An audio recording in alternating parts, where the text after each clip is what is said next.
घर से निकलते वक्त एक ही नियत, उसे रोने चले हैं जिसकी बहनों को नहीं रोने दिया,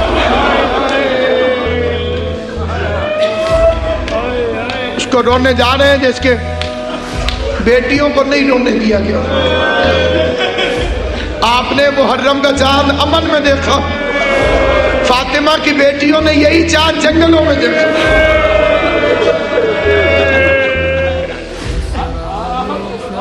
दिन गुजरते जाएंगे, बहन और भाई के साथ के दिन कम होते जाएंगे। आप भी मुहर्रम गुजारेंगे, मैं भी मुहर्रम गुजारूंगा, लेकिन आपको मालूम है फातिमा की बेटियों ने मुहर्रम कैसे गुजारा।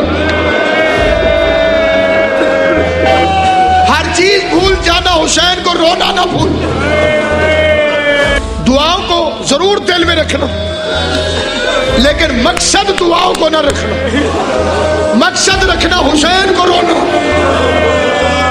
बाकी जिसके बच्चे को रो रहे हो वो जानती है कि तुम्हारी जरूरतें क्या है।